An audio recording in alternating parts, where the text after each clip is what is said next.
saat menghindari keburukan, pahalanya bisa lebih tinggi dibandingkan mengerjakan kebaikan. Mengerjakan kebaikan dalam bahasa Quran disebut dengan amar ma'ruf, istilah mudahnya. Jadi amar ma'ruf. Alhamdulillah wassalatu wassalamu ala Rasulillah wa ala alihi wa sahbihi wa man walah. Wa ba'd. Kita bersyukur, berbahagia dan memuliakan, mengagungkan Allah Subhanahu wa taala yang kembali memberikan kesempatan pada kita untuk berkehidupan. Kita bersyukur di antara sekian orang yang hidup, kita masih diberikan kekuatan untuk beriman, dan kita bersyukur di antara sekian hamba Allah yang beriman sampai hari ini, kita diberi kemampuan untuk membuktikan keimanan kita kepada Allah dengan banyak mengumpulkan dan mengoleksi amal saleh. Mudah-mudahan pertemuan kita di hari ini termasuk bagian dari amal saleh yang diridhai dan dicatat kebaikan oleh Allah Subhanahu wa taala. Penting untuk digarisbawahi bahwa tidak semua amal yang diduga baik itu Allah senangi atau juga Allah terima. Ada orang salat yang tidak Allah sukai padahal dia salat, bahkan terancam fawailul lil musallin. Ada orang salat yang terancam dinilai enggak bagus. Alladzina hum an salatihim sahun, yang lalai dari motif salatnya. Alladzina hum yuraun, yang motivasi salatnya hanya untuk diketahui orang, dikenal orang soleh, orang baik, sehingga menganggap orang lain itu rendah, biasa-biasa. Dia yang paling unggul. Allah nggak suka. Ada orang yang baca Quran, bagus baca Quran itu, pahalanya tinggi. Tapi ada orang-orang yang membaca Al-Quran sekedar menjadikan Quran alat pencarian dunianya. Ada orang yang sengaja memotong ayat, ini kata Al-Quran, ya, menggunakan dalil untuk kepentingan dunianya. Maka ada faminhum zalimul linafsih, wa minhum muqtasid, wa minhum sabiqun bil khairati biidznillah. Jadi jika perbuatan baik saja berpotensi bisa berubah, apalagi nilai bagi sebuah perbuatan yang buruk. Dan sekarang kita ada di satu waktu saat menghindari keburukan, pahalanya bisa lebih tinggi dibandingkan mengerjakan kebaikan. Mengerjakan kebaikan dalam bahasa Quran disebut dengan amar ma'ruf, istilah mudahnya. Jadi amar ma'ruf, meninggalkan segala yang buruk, yang tidak ideal, yang dilarang, disebut dengan nahi mungkar, istilahnya. Nahi mungkar. Jadi kebaikan itu singkatnya cuma dua. Kalau bukan memperbanyak sesuatu yang baik, segala yang disepakati baik, ideal, dari ujung kepala sampai ujung kaki, menatap yang baik-baik, bicara yang baik-baik, melangkahkan kaki ke tempat yang baik, berkreasi yang baik-baik, itu amar ma'ruf. Atau menghindari lawannya, lawan baik buruk, lawan saleh salah. Jangan bicara yang salah, jangan menggunjing, jangan mencela, jangan menatap yang terlarang, jangan melangkah kepada yang tidak bermanfaat. Itu nahi mungkar. Kalau mampu memperbanyak dua hal ini, maka berwujudlah manusia yang ideal, manusia paripurna, khairul insan. Kalau kompak sama-sama mewujudkan itu, kita belajar untuk kompak saling mengingatkan, menjadikan keluarga, kemudian menata kepada arah-arah yang baik, mengajak untuk berjamaah pada kebaikan, maka berubah dari pribadi, personal kepada komunal. Kelompok yang menyatu mengerjakan satu hal disebut dengan umat namanya. Kalau umatnya jadi baik, umat musyawarah, menghimpun teman-teman, saling berbagi, saling mengingatkan, saling mengajak kepada kebaikan, maka dia berubah dari kebaikan personal menjadi kebaikan komunal, jadi khairu ummah. Ya, Quran surah ketiga ayat ke-110, kuntum khaira ummah. Modalnya apa? Ini, kuntum khaira ummatin ukhrijat linnas ta'muruna bil ma'ruf wa tanhauna 'anil munkar. Nah, pelan-pelan kita beraktivitas kan ada waktunya, ya kan? Sehari akumulasi jadi pekan, pekan akumulasi jadi bulan, bulan akumulasi jadi apa? Tahun. Setahun berapa bulan? 12. Desain 12 bulan ini itu ketetapannya langsung dari Allah. Jadi manusia nggak bisa menambah atau mengurangi jika tidak terjadi keseimbangan dalam pembagian waktu. Maka turunlah Quran surah ke-9 ayat 36. Saya akan sangat lebih fokus di pertemuan kali ini karena waktu kita sedikit terbatas hari ini. Inna iddatasy syuhuri 'indallahi 12 syahran fi kitabillah yauma khalaqas samawati wal arda minha arba'atun hurum. Desain pembagian waktu, kata Allah, sejak aku mencipta langit dan bumi, aku bagi setahun 12 bulan. Baik. Nah, dari 12 bulan ini yang paling menarik, diminta kita mengoptimalkan semua potensi kebaikan yang ada di dalam diri kita. Dari ujung kepala sampai ujung kaki. Bahkan nanti ada ayat-ayat lain mengeksplor kita, kalau engkau ingin sukses, optimalkan potensi itu. Ya, ikhtiar yang kuat, bangun tawakal kepada Allah yang tinggi. Fa'idha faraghta fanfad wa ila rabbika farghab. Jadi kalau ikhtiar kita diimbangi tawakal, nanti satu, memutus kekecewaan karena tahu qadar. Mungkin Allah menetapkan jalan yang terbaik di balik ini semua. Ya kan? Ikhtiar yang maksimal mengoptimalkan kita sampai ke tujuan dengan cepat. Dan ini berkesesuaian dengan rumus fisika kan? Masih ingat di energi potensial rumusnya? MGH kan? M dikali G kemudian dikalikan dengan H kan? EP sama dengan M, massa dikalikan gravitasi kalikan ketinggian height. Kalau kita rubah massanya ke manusia, gravitasinya pijakan yang kuat untuk berikhtiar, height-nya hablum minallah, maka terjadi percepatan. Kalau kita pindahkan ke kinetik, rumusnya kan berubah, setengah M dikalikan V kuadrat kan? Kalau kita ganti ke EK, energi kinetik, setengah M ya, dikalikan V kuadrat. Jadi semakin sedikit usahanya, tapi optimalisasinya tinggi, bergeraknya sedikit, hasilnya banyak, percepatannya nambah. Dan ingat, ini kecepatan bukan kelajuan. Kecepatan ada vektor, ada arahnya. Semua kita ini punya vektor ketika membuat aktivitas. Masih ingat nggak teman-teman? Sholat pertama kita yang ditunaikan tadi apa? Subuh kan? Subuh itu apa artinya? Ada maknanya. Di Islam itu tidak menetapkan nama, hampa makna, mustahil. Selalu ada maknanya. Subuh itu dari kata asbah, sesuatu yang siap dengan rencana yang akan dieksekusi. Orang Arab tidak mengatakan kaifa asbaht, bagaimana kabarmu di pagi ini, kecuali menunjuk kesan begini, hei kabarmu bagaimana di pagi ini, dan sudah punya rencana apa yang akan dilakukan di hari ini.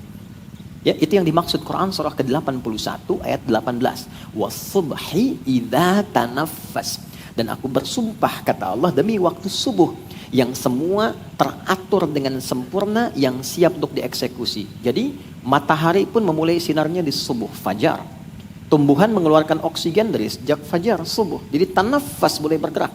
Orang Islam disebut muslim, bangun dari tidur, dia sudah punya rencana kehidupan yang akan dilakukan di hari itu. Jadi Anda bangun tidur, saya, kita, itu sudah ditanya, jam 7 mau ngerjakan apa? Jam 8 ada di mana? Planning hari ini sampai tidur lagi apa? Nah, rencana yang telah kita ukur itu dan kita siapkan, sebelum kita kerjakan dieksekusi, kita mau menghadap Allah lewat skema sholat.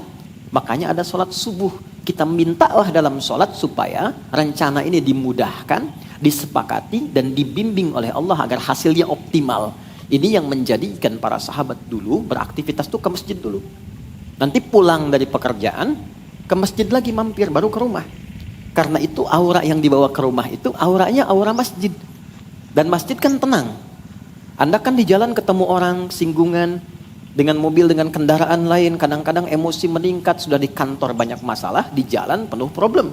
Terakumulasi, yang kena anak. Dah nunggu 8 jam bikin karya, digambar, tulis ayahnya I love you. Nyampe ke rumah, ayah diam kamu. Hah? Capek nih. Ya kan? Anda ke rumah itu jadi ayah, bukan jadi direktur. Bukan jadi bos. Saya juga ke rumah gak jadi ustadz. Saya pulang ke rumah, anak saya tuh butuh ayahnya. Dia gak manggil saya ustadz. Belum pernah dalam sejarah kehidupan saya pulang nyampe rumah, ustadz. Gak pernah. Mereka panggil Buya. Saya terbang jauh 10 hari. Itu penerbangan paling panjang kemarin ketika saya ke Amerika. Setahun bayangin tuh. Tahun 2002 nyampe 2023. Anak saya udah nunggu rupanya. Pulang malam ditunggu teman-teman. Bayangin anak mau 2 tahun di bulan ini tuh. Anak yang keempat masih baru mau 2 tahun, nunggu. Begitu saya nyampe rumah, Buya lari. Hei, Ada apa kabarnya? Buya bertanya-tanya gitu. Saya bilang apa lagi nih? Tapi dia ingin ayahnya. Dia bikin ingin ustad. Dia bukan ingin ustad. Ya kalau kita pulang main kuda-kudaan, tengah malam main kuda-kudaan, main mobil-mobilan. Subuh itulah subuh, sederhana tapi bermakna. Dari sekian sholat yang pernah kita tunaikan, apakah ada implementasi kehidupan yang pernah diterapkan? Ini poinnya teman-teman. Nah jadi dari 12 bulan itu selalu ada desainnya, selalu ada keteraturannya. Muslim itu teratur. Jadi Muslim itu jadi pribadi yang teratur, pribadi yang cerdas, pribadi yang tertata. Faiza faraghta fansab, terukur aktivitasnya. Selesai ini siapkan lagi, selesai ini siapkan lagi. Nah, pengingat saja dari 12 bulan itu ada desain 4 bulan. Minha arba'atun hurum. Desain ini khusus untuk melatih kita pada amalan yang kedua nih, nahi mungkar. Untuk membentuk pribadi yang ideal. Ya. Kalau anak-anak nggak apa-apa, ya nggak ada masalah. Saya senang dengan anak-anak. Mereka punya bahasa dan energinya masing-masing. Yang problem yang bapak-bapak kekanak-kanakan. Nggak apa-apa. Balik sini. Jadi 4 bulan ini desainnya nahi mungkar.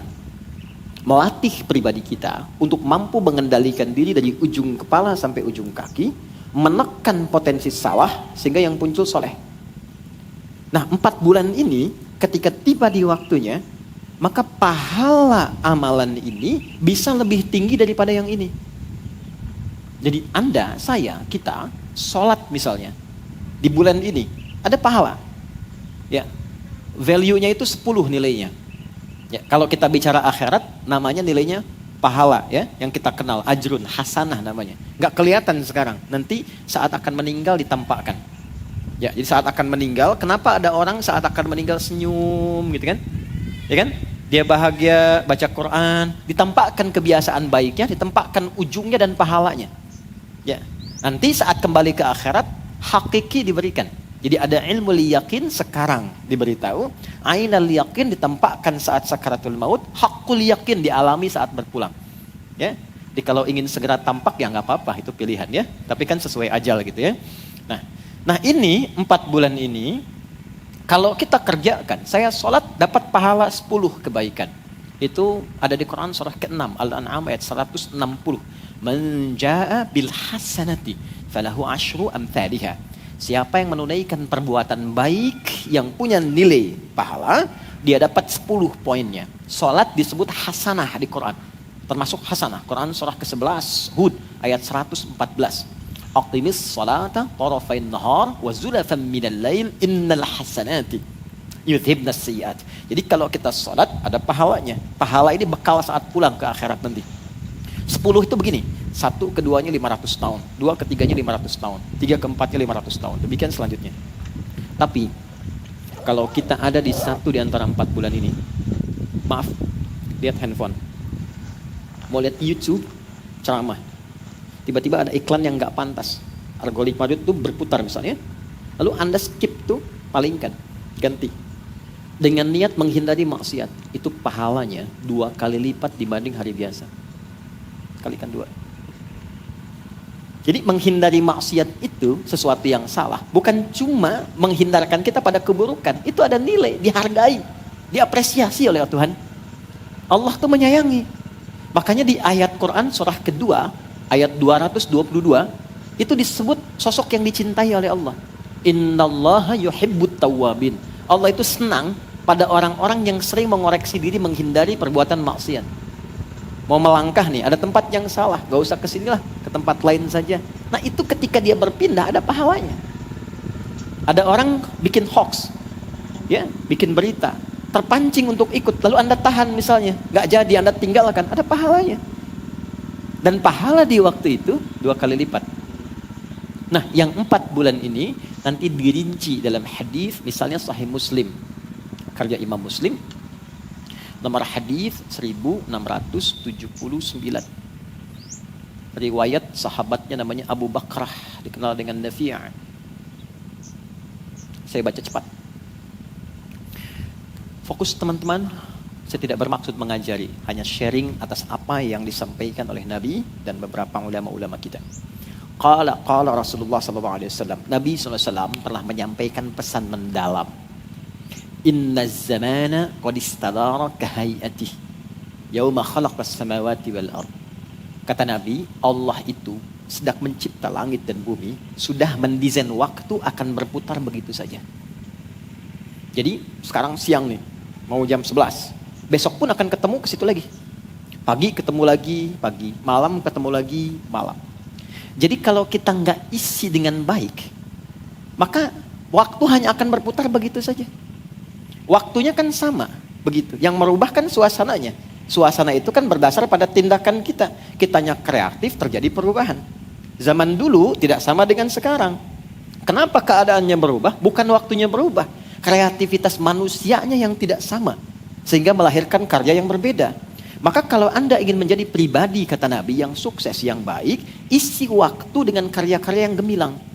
Punya persiapan. Waktu ini desainnya. Ini yang ingin dicapai. Goalnya apa? Kalau perlu sampai akhirat turunkan konsepnya. Di Islam itu nggak nanggung. Kalau pengen sukses, ambil yang paling tinggi. Sehingga effortnya lebih tinggi, nyangkutnya jelas. Kalau nggak sampai di atas, jelas. Mungkin di bawahnya sedikit. Ada mahasiswa, kalau dia berharap IPK-nya 4, maka kan usahanya akan lebih tinggi kan? Lebih kuat mencapai itu. Kalaupun nggak nyampe kan 3,9, 3,8. Kalau targetnya cuma 2,75, nyangkutnya di 2,5. Ya. Nah, kata Quran, kalau Anda bikin visi yang panjang. Quran surah ke-59 ayat 18. Ya ayyuhalladzina amanu taqullaha wal tanzur nafsum ma qaddamat lighad. Perhatikan baik-baik, ini indah sekali. Dan gak ditemukan dimanapun. Kalau Anda mau mapping, bikin planning kegiatan, kata Quran, turunkan semua dimensi kehidupannya. Oke, sekarang kita ada di dunia. Dan ini kita akan tinggalkan kan? Bahkan diumumkan loh, terdengar di telinga. Ya kan? Kalau si Fulan duluan pulang, kan diumumkannya telah meninggal dunia kan? Oke? Berarti ini akan ditinggalkan kan? Dan itu pasti sifatnya. Ya, sesuai dengan ajal namanya. Waktunya tiba, maka di situ kita akan berpulang. Dan gak bisa milih. Quran surah ke-7 ayat 34. Walikulli ummatin ajal fa idza jaa ajaluhum la yastakhiruna sa'atan wa la yastaqdimun. Setiap manusia, bahkan umat, bahkan generasi berganti itu punya masa hidup. Kalau sudah tiba, dia berpulang, gak bisa dimundurkan atau dimajukan. Jadi bisa saja terjadi, Anda misalnya duluan, saya belakangan, mungkin. Ya, atau ditukar, ya kan? Saya belakangan, Anda duluan, kan mungkin juga terjadi gitu ya. Ya intinya kita meninggalkan dunia ya. Baik. Oke, sekarang dari dunia pindah kemana? Baik, ke barzakh ya. Tempatnya disebut kubur. Afala ya'lamu idza bu'thira ma fil kubur. Pindah ke kubur. Ya. Oh, hati-hati. Dunia yang kita alami real, bukan sinetron berkepanjangan. Ingat ya. Awas. Dari kubur kemana? Akhirat kan ujungnya. Berarti ada 3 alam yang kita lalui. Nah di akhirat ini karena akhir tuh ujung sesuatu. Tapi kalau ujung tidak ada awalnya lagi. Itu tembok ya. Kalau nggak ada setelah itu space lagi, murni akhir, itu tambah tak di ujungnya, namanya akhirat. Jelas? Maka ketika disebut akhirat, artinya ini ujung sesuatu. Ujung tempat kehidupan. Setelah ini nggak ada lagi yang lain. Dunia, meninggal, masih ada ini. Barzakh. Barzakh itu pemisah di antara dua. Bainahuma barzakhul la yabghiyan. Oke? Di barzakh tidak akan abadi. Bangkit, ya kan? Kemudian pindah. Di sini yang abadi. Jadi kalau ada status di sini, itu akan selalu berganti. Makanya tiap hari bisa update status kan? Karena berubah. Ya, status sosial bisa berubah. Ya kan? Hari ini cukup, besok kaya. Besok kaya, selanjutnya bisa cukup. Hari ini punya jabatan, begitu purna, selesai. Berganti datang yang lain. Karena itu kehidupan di dunia disebut dengan khalifah. Dari kata khalafa, sesuatu yang saling menggantikan. Ayah selesai, datang anaknya. Anak selesai, datang cucunya. Jabatan selesai, gak ada yang abadi. Karena dibatasi, pasti akan ada yang menggantikan. Kaya juga begitu, selesai. Paling tidak sepakat di garis kematian, wafat. Oke? Baik. Dan nanti ada ilmunya sendiri nih. Pindah ke sini, bekalnya sudah berbeda. Karena itu meninggalkan ini, hukum alam, hukum tempat itu kan pindah tempat, pindah hukum kan? Oke. Kita sekarang ada di Indonesia, mau ke Malaysia. Kalau sudah ke Malaysia yang dipakai hukum apa? Malaysia. Pindah tempat, pindah hukum. Dari Malaysia mau ke Amerika, hukum Malaysia berhenti, hukum Amerika yang berlaku. Jadi interdunia saja hukumnya berbeda. Sekarang kita mau meninggalkan dunia, pengen pakai hukum yang sama, mustahil. Karena itu semua barang-barang dunia itu selesai saat di dunia. Dibawa ke kubur aja nggak laku kok. Anda mau bawa di kubur pakai iPhone yang 14 yang baru supaya bisa miss call. Teman di luar nggak bisa, tetap aja rusak habis. Pakaian ganti. Terus hukum dunia nggak berlaku. Sekarang punya rumah, berapa Anda punya rumah? Berapa meter paling luas? Berapa hektar punya taman? Ke kuburan 2 kali sekian, selesai.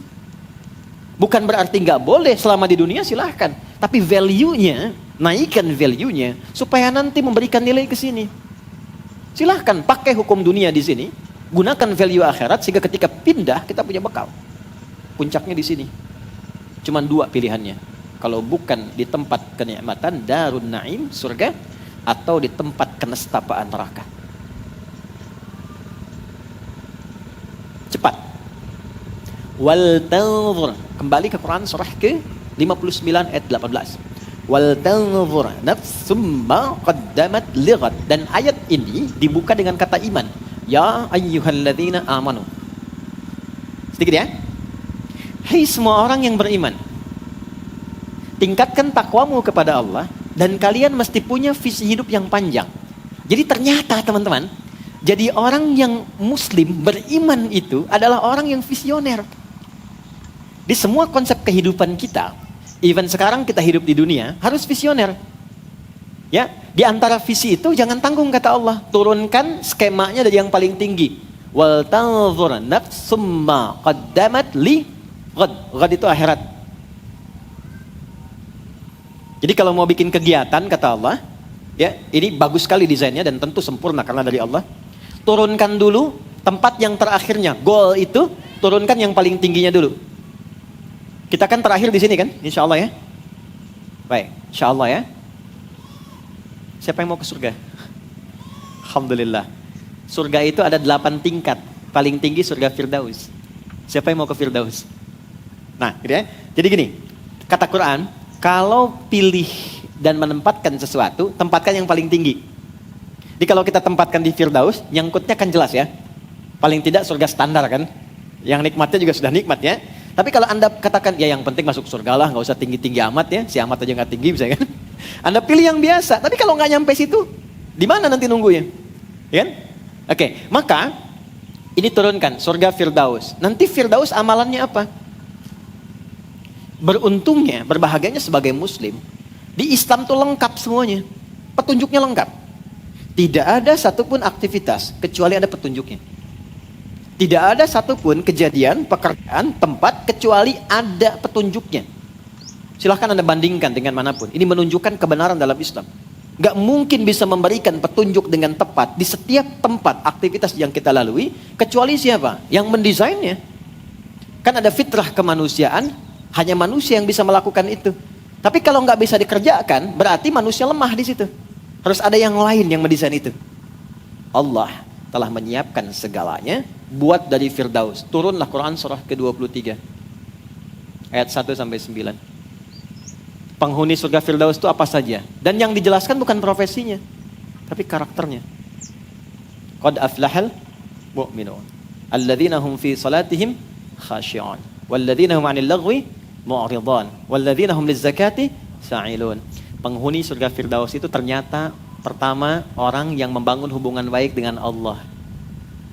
Anda pengen ke surga Firdaus, yang punya Allah, punya hubungan gak baik sama Allah, gimana mau masuk? Membangun hubungan baik dengan Allah, caranya disebut dengan sholat, skemanya di sholat. Maka mulai sekarang kita mesti mendalami ini, karena ini pangkal dari semua kebahagiaan dunia dan akhirat kita. Kemudian yang kedua apa? Contoh.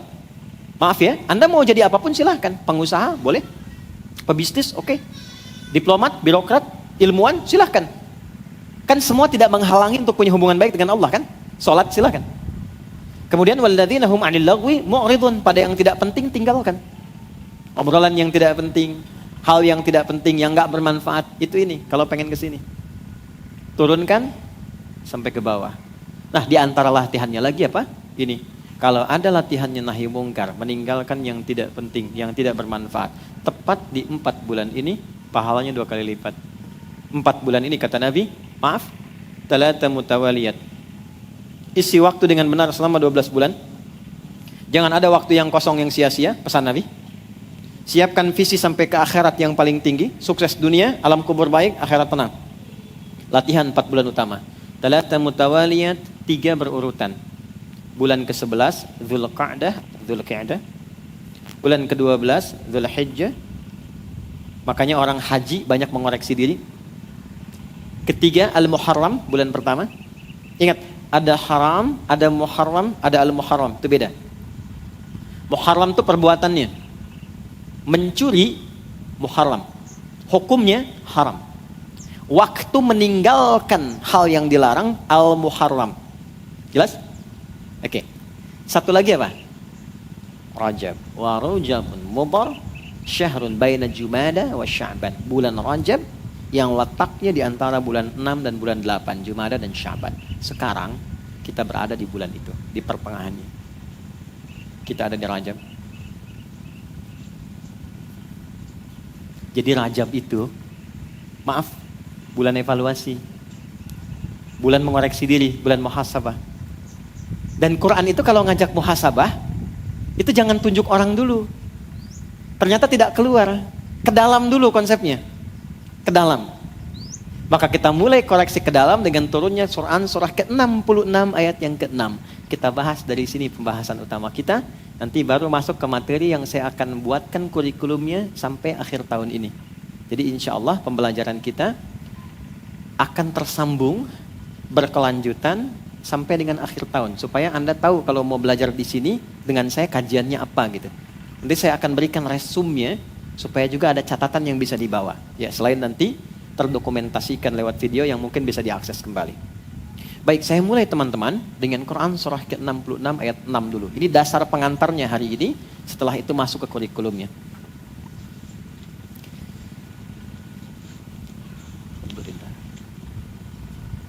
Jazakallah khair. Gak apa-apa, sudah. Nah, ini aja. Oke. Quran surah 66 ayat yang ke-6. Sudah? Ya ayyuhalladzina amanu. Hai semua orang yang menyatakan telah beriman. Tuan-tuan ya. Kalau ada ayat Quran dibuka dengan kata ya di depannya, disebutkan sebanyak 361 kali dalam Al-Quran. Artinya panggilan ini mencakup semua tanpa kecuali. Tak peduli sedang merasa lemah iman, futur, ataupun kuat iman. Ya, indikasinya iman itu begini standarnya. Lihat, dicek, bisa dicek di sholat. Ya, dari panggilannya saja. Subuh tadi jam berapa? 4:30 gampang ya. 4:35, oke kita ambil 4:35. Ini nanti standar ngujinya ada di Quran surah ke-4 ayat 103, ditafsir di Quran surah ke-8 ayat ke-2. Ini cara ngujinya ini, cara ngukur iman sedang kuat, standar atau tinggi. Innas salata kanat 'alal mu'minina kitaban mawquta. Quran surah ke-4 di akhir ayat 103. Orang beriman itu pasti tahu waktu salat. Nah, nanti untuk ngecek imannya bagaimana? Quran surah 8 ayat 2. Innamal mu'minuna alladzina idza dzukirallahu wajilat qulubuhum. Insan beriman itu untuk mengecek ada sinyal iman atau tidak, kata Allah akan disebutkan nama Allah. Nanti ada konfirmasi di imannya, getaran. Nah, karena itu disebutkanlah dalam sehari nama Allah diperdengarkan ke telinga. Bahasa Arab telinga itu udhun. Jamaknya disebut adzan. Adzan itu dari kata udhun, artinya telinga. Kenapa adzan disebut adzan? Karena diperdengarkan langsung lafaz Allah pada orang-orang yang masih memiliki pendengaran, punya telinga. 5 kali dalam sehari untuk ngecek iman. Karena nanti ada yang paginya beriman, sorenya sudah lemah. Ya. Allahu Akbar, Allahu Akbar. Tuh. Jelas kan ya? Mas Cuping kalau lagi adzan kan, Allahu Akbar, Allahu Akbar. Tuh. Nanti kalau ada iman, getaran tuh ada. Terkonfirmasi, ya Allah sudah adzan. Nah, pernah dengar itu gak? Ya, adzan subuh 4.35. Allahu Akbar, Allahu Akbar. Bangun kita. Ya Allah sudah adzan. Nah, itu punya iman, kualitasnya standar. Iman standar.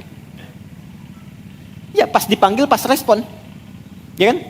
Anda kerja jam 7, datang ke kantor jam 7, standar kan? Tapi ada orang yang 4.35, jam 4 itu sudah bangun, menjemput dan menunggu panggilan itu. Ya. Itu konfirmasi iman. Ya. Sebaliknya, jam 4 dipanggil, 4.35, baru sadar 5.34. Tuh. Atau bahkan gak ada respon, tapi penolakan. Allahu Akbar, Allahu Akbar. Suara apa sih ini? Kecilin toanya, kan? Nah, ini menunjukkan iman bermasalah. Jelas? Dan kita doakan. Begitu responnya. Quran mengajak mendoakan loh, bukan mencela loh. Saya mencari ayat dari Al-Fatihah sampai An-Nas yang menunjukkan celaan, gak saya temukan. Responnya indah.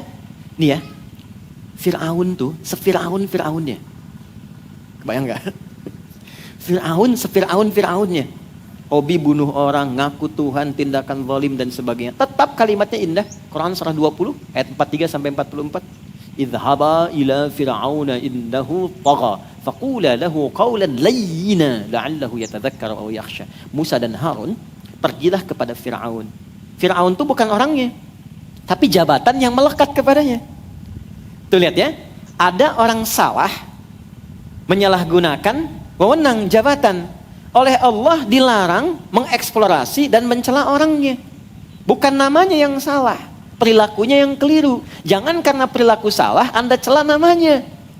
Karena boleh jadi ada orang dengan nama yang sama tidak berbuat demikian. Dan nama Fir'aun gak pernah diungkap di Quran siapa sesungguhnya. Jabatannya saja Faraoh, bahasa Arabnya Fir'aun. Ya kan? Memberikan kesan bahwa di kemudian hari akan ditemukan potensi-potensi penyimpangan dari jabatan. Kalau ada yang demikian, engkau datang ingatkan. Bukan untuk menurunkan, tapi mengingatkan supaya jabatan dikembalikan kepada relnya yang benar. Dan dengan apa? Qaulan layyina, dengan yang lembut. Sentuh hatinya, kata Allah. Ya, sentuhlah ia tepat di hatinya, maka ia akan jadi milikmu untuk. Ya minimal dia sadar, kata Allah itu. Sadar, dia mengerti. Ya, balik sini. Nah ini iman standar, iman kuat, iman bagus. Salat. Balik teman-teman, kembalikan. Fokus baik-baik. Nah, di bulan Rajab ini bukan hanya sekedar salatnya yang penting. Tapi evaluasi dirinya dimulai dari apa? Dari panggilan iman. Ya ayyuhalladzina amanu. Hai semua yang punya iman. Mungkin saat diseru ini, bahkan di antara kita semua, dan tidak perlu saling mengecilkan. Mungkin ukuran salatnya ada yang dari awal bangun, ada yang nunggu azan, ada yang sedang lemah iman, ketika mau sholat, ketika tidak. Sayangnya Allah kepada kita, Allah gak bedakan di bulan ini. Panggil semua. Aku gak peduli engkau memvonis dirimu lemah iman, datang padaku, aku kuatkan imanmu. Aku gak peduli engkau banyak maksiat, datang taubat, aku cintai engkau. Itu jelas loh ayatnya, hadisnya. Maka dimulai dari apa? Semua yang punya iman, qu anfusakum wa ahlikum nar. Perbaiki diri dan keluargamu. Diri plus keluarga. Jadi bulan ini adalah bulan evaluasi, bulan duduk bersama, bulan untuk mengoreksi diri, introspeksi, dan bulan untuk mendudukkan keluarga menjadi keluarga yang ideal dan baik. Pertanyaan saya, pernah nggak duduk bersama keluarga untuk sama-sama saling menilai, mengoreksi, meluruskan, membangun visi yang baik lagi? Nah ini momentumnya.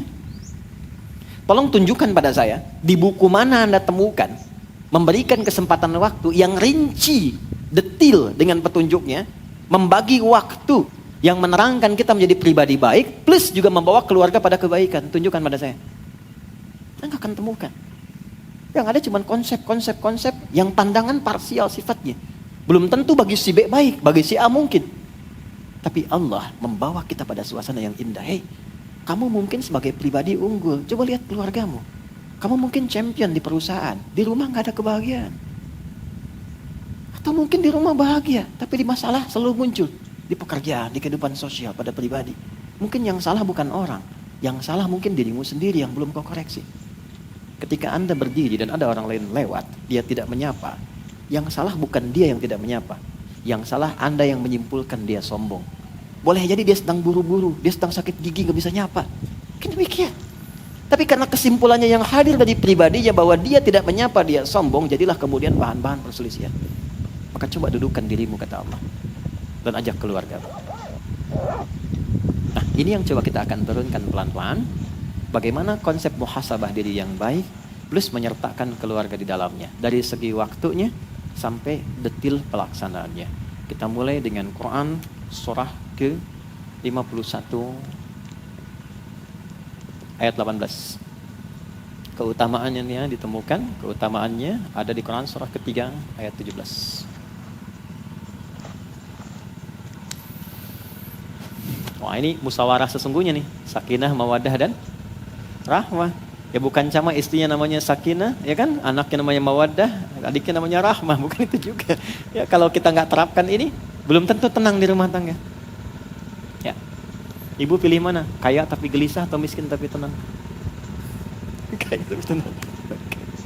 Tenang ya. Oke. Yuk kita mulai. Bismillahirrahmanirrahim. Tolong diingatkan kalau sudah 11:04 ya, karena saya nggak pakai jam.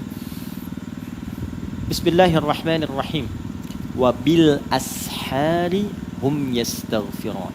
Quran surah 51 ayat 18. Paling kanan di pertengahan mushaf standar. Kalau mau lebih hebat, lebih dahsyat, ini langsung dari Allah ya. Kita bisa turunkan keluarga ideal menurut Quran sampai disebut penghuni surga yang sedang beraktivitas di bumi. Calon penghuni taman surga yang sedang beraktivitas di bumi. Dari ayat 15-nya, Quran surah 51 dari ayat 15. Dimulai dari situ dulu. Innal muttaqina fi jannati wa 'uyun. Inna, kalau ada ayat dibuka dengan inna, itu fungsinya meyakinkan. Jangan ragu. Menancapkan kuat pada hati, jangan goyah. Bahasa Arabnya harfun nasbin wa taukidin tansibul isma wa tarfa'ul khabara mabniyun 'alal fathi la mahalla lahu minal i'rabi. Paham? Tidak. Singkatnya, huruf untuk meyakinkan dengan kuat supaya enggak ragu. Innal muttaqina, yakinkan pada dirimu, jangan ragu. Ada golongan orang-orang takwa yang akan aku tempatkan di taman surga. Allahu Akbar. Kan kalau ada komplek yang indah tamannya kan ya. Dekat taman kan enak ya. Nah, siapa mereka itu? Akhidhina ma atahum rabbuhum innahum kanu qabla dzalika muhsinin. Mereka mendapatkan apa yang telah dijanjikan oleh Allah. Jadi ini ada perjanjian, ada komitmen. Allah ngasih gambaran, kalau engkau kerjakan ini, nanti saat pulang aku berikan ini. Terus dia mengambil itu, dia komitmen. Dia yakin dengan janji Allah, lalu ketika pulang Allah berikan, Allah wujudkan itu. Akhidhina ma atahum rabbuhum. Allah berikan apa yang telah dijanjikan kepada mereka. Perhatikan ya, ayat ini bentuknya selalu jamak. Kalau jamak 1 atau 2? Banyak atau sedikit? Banyak. Kalau kita tarik ke keluarga, perhatikan. Allah menginginkan dalam kehidupan dulu, tarik dulu ke internal. Allah menginginkan yang ke surga itu bukan cuman ayahnya saja. Bukan cuman istrinya saja. Tapi Allah katakan, hei, jadikan kehidupan ideal di keluargamu, masuk surga sama-sama. Dan tempati itu yang terindah di tamannya. Jadi kalau ke Firdaus di tamannya, surga Aden di tamannya gitu. Siapa mereka itu? Innahum kanu qabla dzalika muhsinin. Mereka itu adalah satu keluarga yang membangun visi hidupnya untuk mendapatkan ridha Allah. Ihsan itu an ta'budallaha ka'annaka tarahu fa illam takun tarahu fa innahu yarak. Menjadikan semua kegiatannya supaya disenangi Allah. Satu keluarga. Nah, apa yang mereka pertama lakukan? Mereka mencari waktu dulu, waktu yang terbaik, yang tenang, yang nyaman, supaya di waktu ini kondisi pikirannya juga tenang, hatinya tenang, dan dengan ketenangan itulah lahirlah rencana-rencana yang cemerlang. Jiwa yang tenang melahirkan ide yang cemerlang. Jiwa yang tenang melahirkan kreativitas yang cemerlang. Riset menunjukkan tidak ada waktu yang paling menenangkan kepada jiwa dan pikiran kecuali waktu-waktu jeda di pertengahan malam menuju ke subuh. Silahkan cek. Riset menunjukkan demikian. Even itu di Amerika. Saat saya di Amerika juga riset itu diungkap kembali. Ya, waktu-waktu pertengahan malam. Kalau sekarang mungkin sekitar jam 2 sampai ke setengah 5 itu waktu paling ideal. Jadi kalau di situ bisa duduk dengan tenang, kalau baca Quran cepat kerasa ke jiwa. Gak percaya silakan. Anda baca Quran sekarang itu 5-10 menit ngantuk. Dan getarannya ke jiwa nggak sama dengan ketika baca jam setengah 4 malam. Beda. Itu yang dimaksud Quran surah ke-73 ayat yang ke-6. Inna nasyi'atal laili hiya asyaddu wat'aw wa aqwamu qila. Anda kalau berdoa di pertengahan malam atau baca Quran itu getarannya ke hati tinggi. Makanya kalau Anda sedang berdoa ya, saat tahajud lebih hening, lebih terasa ke jiwa kan? Karena sedang dalam kondisi yang terbaik, yang ideal. Nah sekarang setelah menemukan waktu itu, kata Allah, kanu qalila minal laili ma yahja'un. Kalau wakaf di sini, maka bentuknya menjadi VVIP. Tawaran terbatas. Yang istimewa itu nggak banyak kan? Terbatas ya? Maka seakan Allah ingin mengatakan begini, kalau engkau ingin menjadi keluarga ideal sampai ke surga, nggak semua orang bisa mencapai itu. Kecuali yang terbatas. Maka jadilah bagian dari itu. Kalau ayatnya disambungkan, kanu qalilan minal laili ma yahja'un, maka berubahlah menjadi amalan. Apa amalan keluarga terbatas itu? Yang pertama, mereka mulai latihan dengan menunaikan tahajud bersama.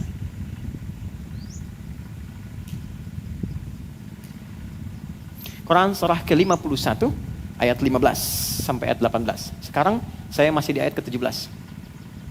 Sudah? Pelan-pelan ya. Oke, sekarang gini. Saya bikin gambaran waktu dulu. Pelan-pelan. Oke, teman-teman kita langsung praktek ya. Subuh jam 4.35. Kus. Waktu ideal tadi kurang lebih dari jam 2 atau jam 3 lah. Kita ambil di ujung malamnya, sepertiga malam. Ambil jam 3 aja. Pelan-pelan ya. Isya jam berapa? Oke, ambil kita genapan 19.30 misalnya. Dari Isya sampai ke sini, ini lail namanya. Lail, al-lail. Oke, dari Isya nih sampai ke sini lail namanya. Sudah? Wal laili idza yaghsha. Aqimis salata liduluki syamsi ila ghasaqil lail. Ini lail. Jadi semua yang ada kata-kata lail artinya waktu malam. Ingat ya? Dan turunannya. Saya pernah katakan lail, laila, lili, lela, layali itu malam. Ya, ibu leli, ibu malam tuh. Lail. Fokus. Sampai sini ini ujung malam, sepertiga malam. Tahan dulu ya, ini penting. Subuh 4.35, 15 menit ke 30 menit menjelang subuh, kita batasin lah di tengah-tengahnya, di 15, 20 menit lah. 20 menit menjelang subuh, ini subuh nih. Yang ini 20 menit sebelum subuh, namanya sahar. Waktu sahar, waktu singkat menjelang fajar, menjelang subuh. Saya ulang ya. Dari Isya ke sini, lail. Dari sini ke sini, baik. Ini masih ujung malam, sepertiga malam akhir. 20 menit sebelum subuh, namanya apa? Sahar. Perhatikan baik-baik desain Quran yang sangat indah. Kalau Anda ingin jadi keluarga ideal, kata Allah, bangun malam dulu, siapkan sebelumnya. Di tahajud itu, bangun setelah istirahat. Kompak istirahat dulu. Baru bangun malamnya. Dari kata hajada. Hajada itu, jim dal, kegiatan yang dilakukan malam hari setelah tidur dulu. Kalau nggak tidur, begadang, malam misalnya langsung sholat, itu nggak disifati tahajud. Namanya qiyamul lail. Nama umum, qiyamul lail. Tapi kalau Anda istirahat dulu, bangun malamnya, berusaha untuk bangun malam saja hajada. berusaha sungguh-sungguh untuk bangun, tambah tak di depannya. Tak. Kalau nggak mudah bangunnya, sampai Anda mesti berusaha optimal, tambah tasydid sebelum huruf akhirnya. Tahajjud, sifatnya disebut tahajud. Quran surah ke-17, ayat 79. Wa minal laili fatahajjad. Dan dari sebagian malam nih, berusahalah keras untuk bisa bangun. Kenapa pakai tak dan tasydid? Karena memang nggak mudah untuk bangun. Makanya kan mau bangun jam 3, alarmnya 3 kali kan? Jam 2, 2:04, jam 2:30. Iya kan? Alarm pertama untuk mematikan alarm kedua kan? Alarm kedua bersiap-siap alarm ketiga. Alarm ketiga baru sadar begini, tek begitu begini jam 5 kan? Awal-awal. Alhamdulillah yang dihisap niatnya kan? Oke, pertama. Ini tahajud. Dia sudah kompak. Mama kalau bangun duluan, ayah bangunin ya. Tapi kalau sulit gimana? Siram aja pakai air. Baik, fokus. Siapin, ada apa di tahajud ini? Allah sudah janjikan, ada waktu-waktu yang spesial. Yang kalau bahkan keluarga bisa melakukannya, yang pertama Allah berikan ketenangan dalam hati satu keluarga itu. Nah, ketenangan ini yang dibutuhkan dalam rumah tangga. Ini sakinah yang Anda dambakan. Jadi ketenangan itu maksudnya ketenangan untuk melahirkan kemampuan mengatasi persoalan dalam kehidupan. Nah, ketenangan yang datang setelah kesulitan itu pergi itu disebut sakinah namanya. Ketenangan yang datang lewat ibadah disebut tumakninah namanya. Oke? Nah, kita butuh sakinah untuk mengolah semua persoalan supaya mudah diatasi. Karena kadang-kadang ketika Anda punya masalah dan berdoa, kadang Allah nggak langsung kasih solusi. Tapi bentuk yang kedua, Allah kuatkan hati Anda sehingga mampu mengatasi persoalan itu. Itu yang mahal. Masalahnya nggak langsung selesai, tapi Anda tuh bisa sabar menjalani itu. Terus kan meningkat kemampuannya. Sehingga dengan itu ketika mampu melewati tantangan yang ini, di depan ada tantangan baru, Anda sudah punya energi lebih besar untuk menghadapinya. Itu yang mahal. Nah ini kalau kompak dihasilkan sejak awal, maka ketika bangun yang pertama diberikan ketenangan. Apa rumus hadisnya? Prakteknya sholat tahajud itu bisa berjamaah untuk berlatih. Kita temukan Quran di hadis ya, hadis dulu. Hadisnya diriwayatkan oleh Imam Abu Daud di kitab Sunan Abu Daud. Nama aslinya Abu Daud ini aslinya Sulaiman dari Sijistan, dikenal dengan Sulaiman As-Sijistani. Beliau itu punya kemampuan hafal hadis luar biasa, sampai kalau disebutkan cepat jawab. Ini sahih, ini dhaif, ini asalnya begini, ini sanadnya begini. Lunak lisannya terhadap hadis. Ada nabi yang melunakkan besi disebut Nabi Daud, maka ada orang komen di masa itu kalau ada Nabi Daud yang melunakkan besi, maka ini lisannya mampu melunakkan hadis dengan mudah. Maka dikenallah dengan Imam Abu Daud. Ada juga yang mengaitkan kepada keturunan. Nama aslinya Sulaiman As-Sijistani. Menulis kitab namanya Sunan. Sunan itu kitab hadis yang disusun berdasarkan urutan fikih. Jadi kalau Anda ingin tahu cara sholat, cara wudhu yang benar, nyambungnya jangan ke Al-Bukhari dulu. Buka kitab Sunan. Jelas ya? Misal pengen tahu caranya turun dari i'tidal, mau sujud nih, lutut dulu atau telapak tangan dulu. Anda kalau buka di Al-Bukhari, sampai kiamat kurang 2 hari nggak akan ditemukan. Karena memang nggak ada. Adanya di kitab ini. Ini bukan masalah sahih dhaifnya. Nomor hadis 1367, saya cepat. Rawinya Ibnu Abbas radhiyallahu taala anhuma. Qala kana an-nabiy sallallahu alaihi wasallam idza istayqadha min nawmihi fajalasa famasaha bi yadihi min athari nawmihi faqara khawatim surat Ali Imran fadhahaba ila shinin mu'allaqa fatawadda. Adalah kebiasaan Nabi sallallahu alaihi wasallam. Seorang nabi ahli surga dekat dengan Allah, dijamin surganya, turun surah satu surah Al-Kautsar sebelum wafatnya. Dengan semua itu masih mau menunaikan tahajud jadi kebiasaan. Ada orang bukan di sini, bukan nabi, bukan rasul, surga belum jelas, nggak ada pujian dari Quran, belum juga jelas ada jaminan surga untuknya. Cita-cita masuk surga Firdaus, pengen bersama nabi. Tapi untuk sekedar sholat fardu masih tertinggal. Bukan di sini ya, di luar gitu ya. Nah, itu yang kita doakan, kita bawa. Nah, sekarang kebiasaannya Pak, kalau bangun beliau duduk dulu. Nah, bangun untuk tahajud, jangan bangun langsung baca doa. Sadar dulu. Islam itu logis sekali, ya. Jadi bangun itu pasti ada suasana ngantuknya. Ini bukan bangun alhamdulillah. Bangun-bangun jam 6. Sadar dulu. Nah, lalu hilangkan bekas ngantuk. dengan tangan yang diduga bersih. Kalau belum bersih, cuci dulu, baru hilangkan bekas ngantuk. Karena nanti ada hadis lain, kalau engkau bangun dari tidur, maka cucilah dulu tanganmu karena engkau tidak tahu kemana dia berkelana saat tidur. Ya kan? Nah, itu terjemahan kurang lebih. Maka hilangkan bekas ngantuk. Setelah itu, untuk menguatkan baca akhir surah Ali Imran ayat 190 sampai 200. Nanti lain waktu kita belajar tentang ini. Baru baca alhamdulillahilladzi ahyana ba'dama amatana wa ilaihin nusyur. Maka beliau pergi ke tempat tertutup untuk berwudu. Kalau ada hadas yang besar, misalnya antara suami istri, maka mandi terlebih dahulu. Kemudian apa kata Ibnu Abbas? Beliau pergi ke musalla, tempat sholatnya, lalu aku mengikuti di belakangnya. Ibnu Abbas waktu itu usianya belum baligh. Anak ini baru sekitar 4-5 tahun usianya.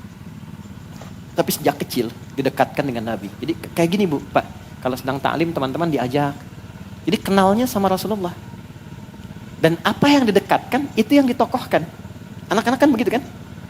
Didekatkan ke Tayo, dia tahu Tayo kan? Tayo, Robokarpoli, Embers, ya, dan sebagainya. Tapi kalau didekatkan dengan sosok-sosok ideal misalnya, kenalkan, ini loh, ahli Quran, ini begini. Nanti tertanam di benaknya, pengen seperti itu. Ibnu Abbas dulu begitu. Jadi hadis tentang bangun tidur diriwayatkan oleh anak kecil usia kurang lebih 4-5 tahun. Lalu ngikut Nabi di belakang, sholat di belakang Nabi. Nabi sholat, ikut di belakang. Karena tahu ada anak kecil di belakang, fikih. Anak yang belum balik, yang belum bisa mengontrol dirinya, kalau ada sesuatu yang diduga bermasalah, maka jangan tinggalkan di belakang. Dekatkan samping orang dewasanya. Maka dibuatlah baris sejajar. Gitu. Gitu ya. Itu sampai sebegitu detailnya tuh di Quran. Ya, di hadis Nabi contohkan. Jadi dari sini kita banyak belajar tuh. Nanti boleh saf bersamaan sejajar kalau makmumnya satu. Kalau imam kan jelas satu ya. Baik ya, makmumnya satu boleh sejajar. Nanti kita belajar. Tapi hadis ini sekaligus menunjukkan kebolehan sholat malam berjamaah. Jelas ya? Ibnu Abbas itu siapa? Keponakan Nabi. Ini latihan di keluarga. Dan pernah ada sahabat-sahabat juga, Al-Bukhari nomor hadis 2010. Ya, sampai dengan 2012, sampai dari Aisyah radhiyallahu taala anha, Sayyidah Aisyah, sampai ke hadisnya Umar bin Khattab. Ada beberapa sahabat datang ke Nabi sallallahu alaihi wasallam, pengen tahu cara salat malamnya Nabi. Maka bertanya, bagaimana salat malamnya Nabi? Kata Sayyidah Aisyah, la tas'al an husnihinna wa tulihinna. Yusalli arba'an, thumma yusalli thalathan. Aduh, jangan tanya deh panjang dan bagusnya. Indah salatnya Nabi. Kalau dengan saya biasanya 11 rakaat 4-4-3. Di tempatnya Sayyidah Maimunah 11 rakaat 2-2-2-2-2, ujungnya 1. Nanti kadang lebih daripada itu. Nabi melatih yang standar. Penasaran orang-orang ini. Abdullah bin Mas'ud radhiyallahu taala anhu, Ubay bin Ka'ab radhiyallahu taala anhu, dan beberapa yang lain. Besoknya ketika tidak dengan di rumahnya, mengikuti Nabi malamnya, ikut tahajud di belakang Nabi. Benar kata Sayyidah Aisyah. Rakaat pertamanya 100 ayat Al-Baqarah. Dikira akan ruku, ternyata tidak. Disempurnakan Al-Baqarah 286. Dikira akan ruku, udah siap-siap, nyambung Ali Imran. Rakaat pertama. Dikira akan ruku, nyambung An-Nisa sampai ayat 176, 5 juz 4 halaman. Baru habis An-Nisa, ruku, Allahu Akbar. Besoknya gak ikutan lagi tuh. Tapi ini menunjukkan kebolehan sholat berjamaah, tahajud untuk melatih diri, mendapatkan kekhusyuan, mendapatkan bacaan yang menenangkan. Nah, saya mau katakan nanti kalau ada yang tanya, apa dalilnya tahajud berjamaah? Anda sampaikan, hadis riwayat fulan, nomor sekian, oh sekian. Ayatnya Quran surat sekian, surat sekian. Tahu dari mana? Udah tanya Ustaz Adi. Ada dalilnya ya? Jadi nggak semua kita tempatkan, nggak ada dalil, nggak ada contoh, nggak dikerjakan. Tidak, ada skemanya. Nah, nanti kalau sudah siap, bangun, ambil wudu, usahakan di rumah. Tapi ini rahasia ya, di antara kita saja kasih hari ini. Kalau bisa, bikin mihrab. Oke? Bikin apa? Mihrab. Dan gak harus mewah, gak harus luas. Saya waktu pertama pulang dari Tripoli, kontrak, petakan, ada 3 petak. Satunya kami siapkan mihrab. Sehamparan sejadah aja. Mihrab itu tempat yang disebut dalam Al-Quran yang mempercepat terkabulnya doa please mendatangkan rizki yang melimpah. Itu ada di Quran surah ketiga Ali Imran ayat 37.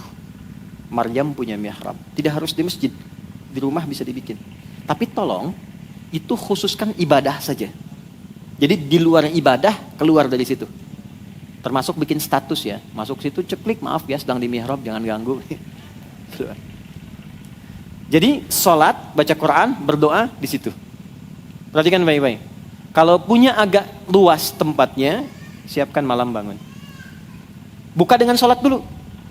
Antum latihan teman-teman, yang ikhwan. Kan imamnya antum. Imamnya kan antum. Masa anak anda sekarang sudah mulai membaca, menghafal? Ya kan, bapaknya juga semangat. Di sekolah kami, tidak ada anak masuk sekolah kami, kecuali ibunya juga mesti ikut. Perjanjian di awal. Anaknya belajar, ibunya belajar. Anaknya tahsin, ibunya tahsin. Jadi pulang dari sekolah, anak setoran ke ibunya, ibunya pun sudah satu level. Nah antum naikkan yang laki-laki, karena antum imamnya. Gak apa-apa. Mulai dari yang rendah, jangan panjang-panjang dulu. Yang disukai justru kata Quran, faqra'u ma tayassara minal Quran. Yang ringan dulu, yang penting nyaman tahajudnya. Antum hari ini wajahnya very very cool gitu kan? Ya, cari yang cool-cool dulu. Qul huwallah, qul a'udzu birabbil falaq, qul a'udzu birabbin nas. Enggak apa-apa, enggak apa-apa. Ya. Sampai anak merasa di belakang, "Pah, naikin dong." Oh, besok ad-duha, besok lagi al-insyirah. Kalau bisa sambil dibacain tuh nanti. Jadi sebelum tidur bacain sebelum tidur. Ini surat ini berkisah tentang ini. Ceritain, yang pendek aja dulu. Nanti malamnya dibaca. Jadi anak itu mendapatkan bacaan plus maknanya. Nah, setelah mendapatkan ketenangan, maaf ya, jangan ngambil yang ideal dulu, 11 misalnya. Capean nanti. 3 rakaat aja dulu. Dan bangunnya, gak usah terlalu jauh ke subuh. Kalau subuh 4.35, mulai sholat tuh jam 4 aja dulu. Nanti berhenti di jam 4 misalnya, lewat 20. Ya, ada 15 menit tersisa. Supaya gak terlalu jauh dengan subuh. Bangun jam 2, sholat jam 3, tidur lagi setengah 4, bangun jam 6. Ideal. Pepetin dulu ke subuh. Jurusnya tuh pepetin ke subuh.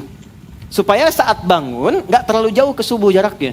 Begitu sudah mendapatkan kenikmatan dalam sholat, jiwanya tenang. Ini yang saya maksudkan. Kita cepat, masuklah ke sini sahar. Apa yang dikerjakan di sahar ini? Yuk baca ayatnya, ayat 18. Quran surah 51, ayat 18.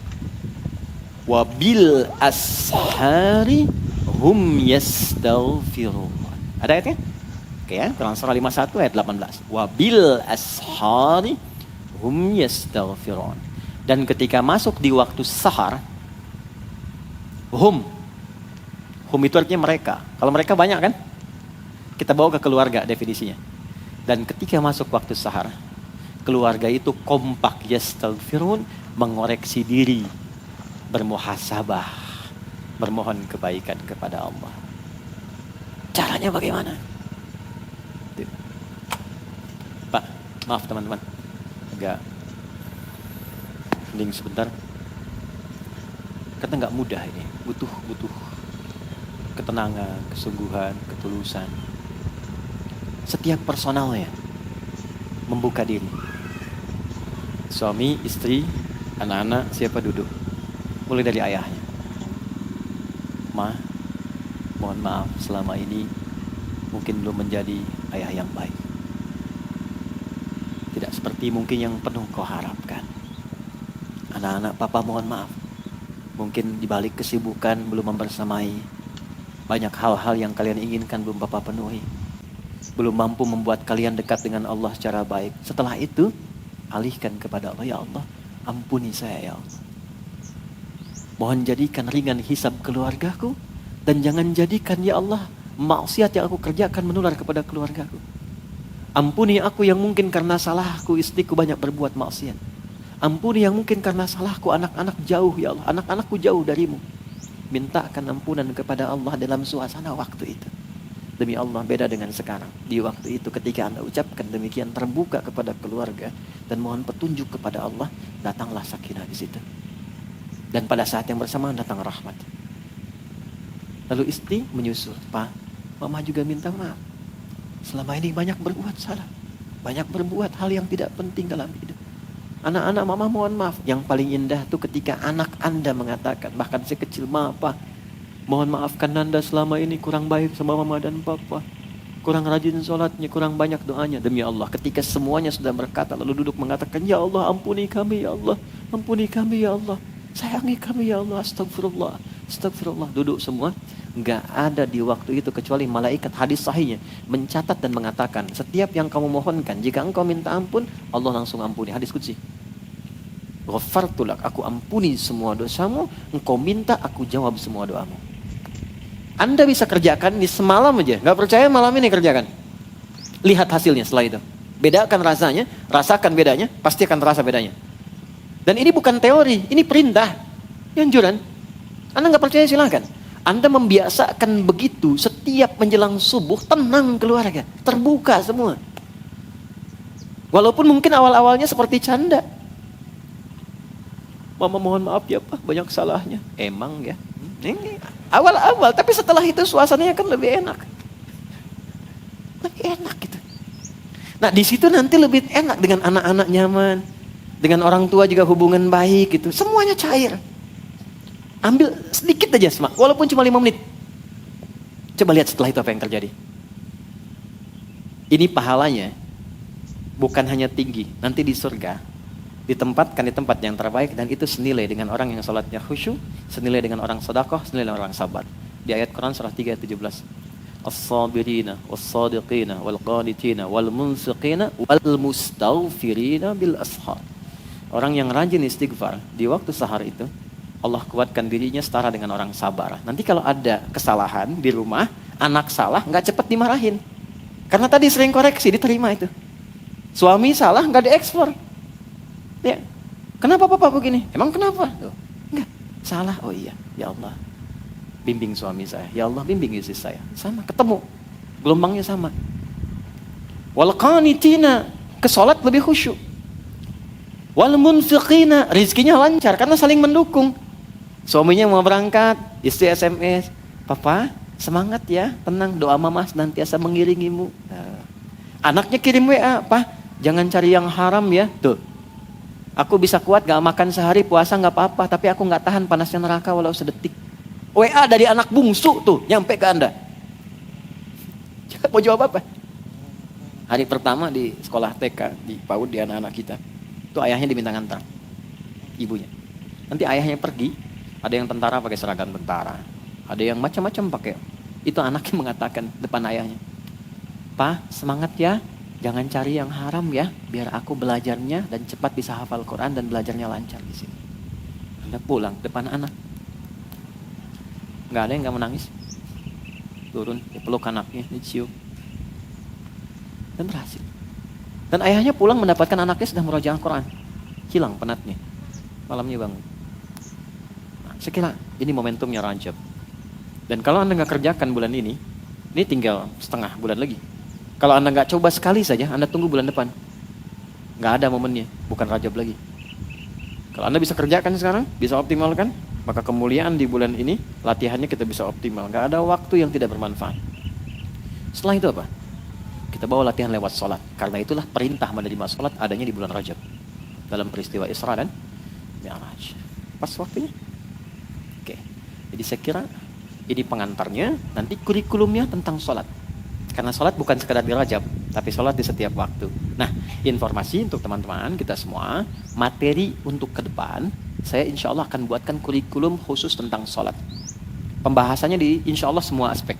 Dari bacaan, gerakan, dari mulai nama, kenapa namanya ini, kenapa gerakannya begini, kenapa tangannya di sini, kenapa nggak begini, kenapa rukunya lurus, apa maknanya Allahu Akbar, kenapa nggak baca Allahu Rahman. Kita akan belajar pelan-pelan ya sampai ke ujungnya. Saya buat kurikulum setahun dulu karena materi ini untuk 3 tahun ya, satu persatu sampai dengan ke ujungnya. Jelas insya Allah? Paham ya? Rajab bukan sekedar bulan yang kita duduk tenang, alhamdulillah kita kumpul bikin ta'lim, peringatan Isra Mi'raj, semangat kembali sholat. Lebih daripada itu, Rajab bisa jadi bulan prospeksi, bisa jadi bulan untuk keluarga, tapi Rajab adalah bulan menata diri sehingga menjadi pribadi yang lebih baik dan keluarga yang ideal ke depan.